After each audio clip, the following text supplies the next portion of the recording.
టిన్‌కి games చాలా ఇష్టం. Especially cricket.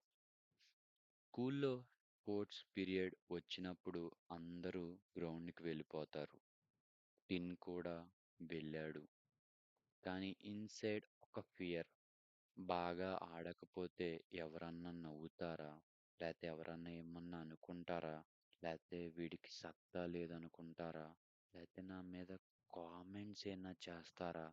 అని ఎప్పుడూ భయపడతానే ఉండేవాడు. టిన్ బ్యాట్ పట్టుకొని కాషన్స్‌గా ఆడుతూ ఉండేవాడు. ఫుల్ పొటెన్షియల్ చూపించాడు. కొన్నిసార్లు ఛాన్సెస్ అవాయిడ్ చేస్తాడు. టిన్ రియలైజ్ అయ్యాడు ఫియర్ ఆఫ్ జడ్జ్‌మెంట్ ప్లేయర్‌ని చంపేస్తుంది అని. ఎందుకంటే టిన్‌కి ఎన్ని సార్లు ఆడాలనున్నా, ఎన్ని సార్లు వెళ్లి మ్యాచెస్ ఆడుదాం, గెలుద్దాం, లేతే నన్ను నేను ప్రూవ్ చేసుకుందామని ఉన్నా, ఆ భయం ఎప్పుడూ ఆపేస్తా ఉండేది. చాలా సార్లు ఆపర్చునిటీస్ వచ్చినా సరే ట్రై చేయడానికే భయపడేవాడు. ఎందుకంటే నాకన్నా ఆడేవాళ్ళు నన్నేమన్నా అనుకుంటారేమో అని. నా మీద సర్కాసం జోక్స్ వేసుకుంటారేమో అని. ఎందుకంటే టిన్‌కి చిన్నప్పటి నుంచి ఆ సెల్ఫ్ రెస్పెక్ట్ ఉండిపోయేది.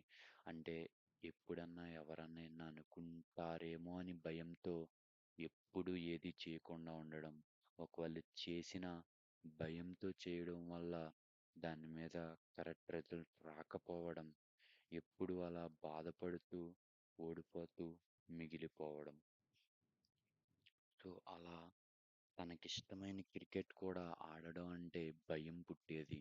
ఎక్కడన్నా బాగా ఆడపోతే తోటి ప్లేయర్స్ నీ వల్లే ఓడిపోయాం అంటారేమో అని, తనని తిడతారేమో అని, ఎందుకంటే తనని బ్లేమ్ చేస్తారేమో అని.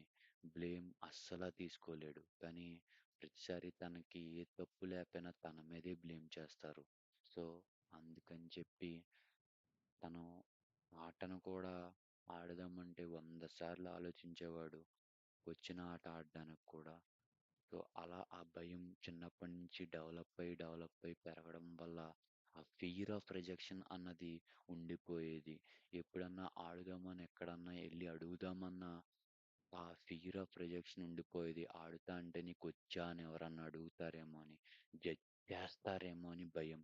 సో, ఆ భయం ఉండిపోవడం వల్ల ఇంటికి వచ్చాక సండే కూడా దీనికి ఫ్రీడమ్ ఉండదు. పోనీ ఆడుకుందాం అని తన మైండ్‌లో థాట్ ఉన్నా, పేరెంట్స్ పంపించరు బయటికి ఆడడానికి.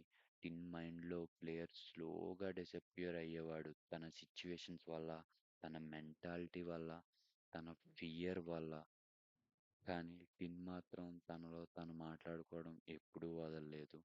Like sarcasm, joke. నా లైఫ్‌లో క్రికెట్ ఆడడం కన్నా లైఫ్ బౌలింగ్ సర్వైవల్ అవ్వడం కష్టం.